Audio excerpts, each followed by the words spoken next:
ಚೇಳೂರು ಪಟ್ಟಣದ ಕೋದಂಡರಾಮಸ್ವಾಮಿ ದೇವರ ಬ್ರಹ್ಮ ರಥೋತ್ಸವ ಸಹಸ್ರಾರು ಭಕ್ತಾದಿಗಳ ಸಮ್ಮುಖದಲ್ಲಿ ವಿಜೃಂಭಣೆಯಿಂದ ನಡೆದಿದ್ದು, ರಥೋತ್ಸವ ಪ್ರಯುಕ್ತ ದೇವಸ್ಥಾನದಲ್ಲಿ ಬೆಳಗ್ಗೆಯಿಂದಲೇ ಸ್ವಾಮಿಗೆ ಅಭಿಷೇಕ, ಅರ್ಚನೆ, ಮಹಾ ನೈವೇದ್ಯ ಸೇರಿದಂತೆ ಇನ್ನಿತರೆ ಪೂಜಾ ಕೈಂಕರ್ಯಗಳನ್ನು ಮಂಗಳಾರತಿಯ ಮೂಲಕ ನೆರವೇರಿಸಲಾಗಿದ್ದು, ಕೋದಂಡರಾಮಸ್ವಾಮಿ, ಸೀತೆ, ಲಕ್ಷ್ಮಣ, ಹನುಮಂತ ದೇವರ ಮೂರ್ತಿಗಳನ್ನು ವಿಶೇಷವಾಗಿ ಮಂತ್ರಘೋಷಗಳೊಂದಿಗೆ ರಥದಲ್ಲಿ ಕೂರಿಸಲಾಯಿತು.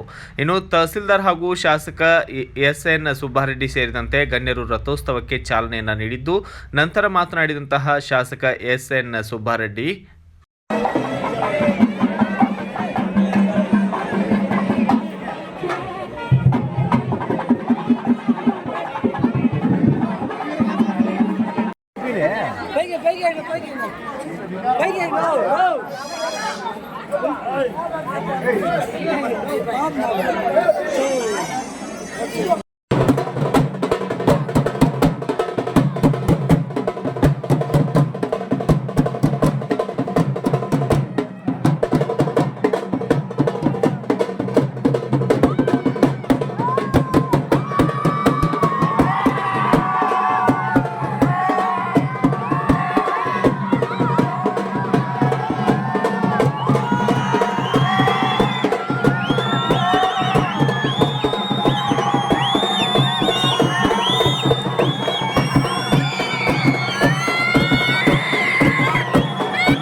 ಇದೇ ವೇಳೆ ಭಕ್ತರ ಜೈ ಶ್ರೀರಾಮ್ ಎಂಬ ಜೈಕಾರ ಘೋಷಗಳೊಂದಿಗೆ ರಥವನ್ನು ಎಳೆಯಲಾಗಿದ್ದು, ಸ್ಥಳೀಯ ಆಂಧ್ರಪ್ರದೇಶ ಸೇರಿದಂತೆ ತಾಲೂಕಿನಾದ್ಯಂತ ಅಪಾರ ಸಂಖ್ಯೆಯಲ್ಲಿ ಬಂದಿದ್ದ ಭಕ್ತರು ಸ್ವಾಮಿಯ ದರ್ಶನವನ್ನು ಪಡೆದಿದ್ದಾರೆ. ಅಲ್ಲದೆ ಬಾಳೆಹಣ್ಣು ಮತ್ತು ಧವನದ ಸೊಪ್ಪನ್ನ ರಥಕ್ಕೆ ಎಸೆಯುವ ಮೂಲಕ ಹರಕೆ ತೀರಿಸಲಾಗಿದ್ದು, ರಥೋತ್ಸವ ಎಳೆಯುವ ದಾರಿ ಉದ್ದಕ್ಕೂ ಹಾಗೂ ದೇವಾಲಯದ ಬಳಿ ಪಾನಕ, ಮಜ್ಜಿಗೆ ಜೊತೆಗೆ ಅನ್ನ ಸಂತರ್ಪಣೆ ಏರ್ಪಡಿಸಲಾಗಿದ್ದು, ಚಂಡೆವಾದ್ಯ, ತಮಟೆ, ವೀರಗಾಸೆ ಕಲಾ ತಂಡಗಳು ರಥೋತ್ಸವ ಕಾರ್ಯಕ್ರಮಕ್ಕೆ ಮೆರುಗನ್ನು ನೀಡಿದ್ದು ನೋಡುಗರ ಕಣ್ಮನ ಸೆಳೆಯುವಂತಿತ್ತು.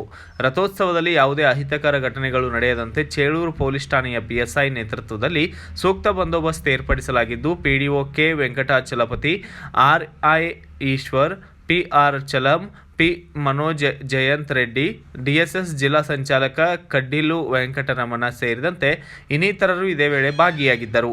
ಬ್ಯೂರೋ ರಿಪೋರ್ಟ್ ಯಾರಬ್ಎಂ, BV5 ನ್ಯೂಸ್ ಕನ್ನಡ, ಚೇಳೂರು.